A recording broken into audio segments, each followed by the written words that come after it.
জীবনে তো অনেকভাবে ইলিশ মাছ খেয়েছেন, আমার বিশ্বাস এভাবে আর কেউ কখনো খাননি। আমরা সাধারণত ইলিশ মাছ ভাজি, ইলিশ মাছ ভুনা, মরিচ বাটা দিয়ে ইলিশ মাছ রান্না করে খেয়ে, সরিষা ইলিশও কিন্তু আমি এখনো পর্যন্ত খাইনি। এই তিনভাবে আমাদের নোয়াখালীর মানুষজন কিন্তু ইলিশ মাছ খেয়ে থাকে। কিন্তু আজকে আপনাদের সাথে এক ভিন্ন স্বাদের ইলিশ মাছের রেসিপি শেয়ার করব, যেটা একবার খেলে আপনি বারবার রান্না করে খাবেন।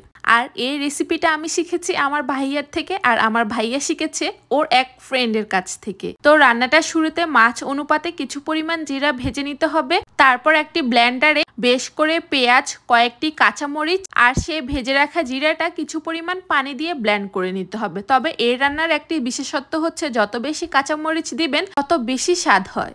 তারপর পাতিলের মধ্যে একটু বেশ করে তেল দিয়ে এর মধ্যে ব্লেন্ড করে রাখা সেই মশলাগুলো দিয়ে ভালোভাবে মশলাটাকে কষিয়ে নিতে হবে। আর রান্নাটার টেস্ট সবচেয়ে বেশি ভালো হয় যদি মশলাটাকে অনেকক্ষণ ধরে তেলের উপর ভেজে নেওয়া যায়। কিন্তু এ সময় অনেক বেশি মশলাটা ছিটে আসে, যেহেতু ব্লেন্ড করে নিয়েছি তাই অনেক বেশি ছিটে আসে।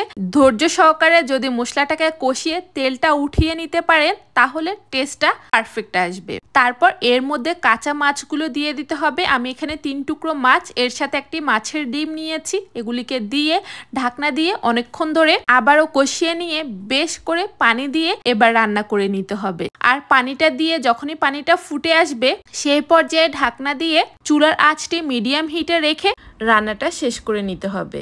আর এই ঝোলটা অল্প আছে চুলার উপর বসিয়ে যত বেশি জাল করে নিবেন ঝোলটা খেতে তত বেশি মজাদার হবে। এই রান্নাটা কিন্তু ঝোল ঝোল রাখতে হয়, তাহলে ঝোলের সাথে মাছ মিশিয়ে খেতে বেশি মজা হয়। যেমন আমরা মাছ ভুনা করলে ঝোলটাকে মাখো মাখো করে ফেলি না, সেরকম করতে হবে না, এটাকে একটু ঝোল ঝোল রাখতে হবে, তাহলে খেতে বেশ ভালো হয়। তাই আমি একটু ঝোল ঝোল থাকা অবস্থায় এর মধ্যে বেশ কিছু ধনিয়া পাতা দিয়ে দিয়েছি।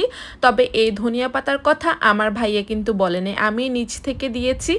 তারপর এটাকে একটু মিশিয়ে নিয়ে আরও কিছুক্ষণ চুলার উপর বসিয়ে রাখবো। তবে আমার রান্নাটি দেখে আমার ভাইয়া বলেছে ওরা যেরকম করে এর কালারটা আরেকটু ডিফারেন্ট হয়, কারণ ও অনেক বেশি ঝাল দেয়। আমি যেহেতু মরিচ দিয়েছি 5-6টি, আপনারা যারা ঝাল পছন্দ করেন চেষ্টা করবেন মরিচের পরিমাণটি 20-25টি দিতে, তাহলে নাকি আরও বেশি মজা হয়। আর যে মশলাটা তেলের উপর কষিয়ে নিয়েছি তখন তো অনেক বেশি ছিটে আসে, তাই আমি একটু পানিও দিয়ে মশলাটাকে কষিয়ে নিয়েছি। কিন্তু আমার ভাইয়া বলেছে সেই পানিটা দেওয়া যাবে না, ধৈর্য ধরে তেলের উপর সবগুলো মশলাকে কষাতে কষাতে একেবারেই পাতিলের সাথে ভাজা ভাজা করে ফেলতে হবে। যতক্ষণ ধৈর্য ধরে এই কাজটি করতে পারবেন এটার টেস্ট নাকি আরও ভালো হয়। তবে আমি যে রান্না করেছি সেটা যে একেবারেই মন্দ হয়েছে তেমন নয়। আমার হাজবেন্ডকে জিজ্ঞেস করেছি এই মাছ রান্নাটা বেশি মজা নাকি মাছ যে ভুনা করে সেটা বেশি মজা। ওর তো কথা ছিল এটাই সবচেয়ে মজা। আর এ ঝোল দিয়ে গরম গরম ভাত এক প্লেট খেয়ে ফেলা যাবে নিমিষে। কথা দিচ্ছি একবার হলো বানিয়ে দেখবেন, এতটা মজার।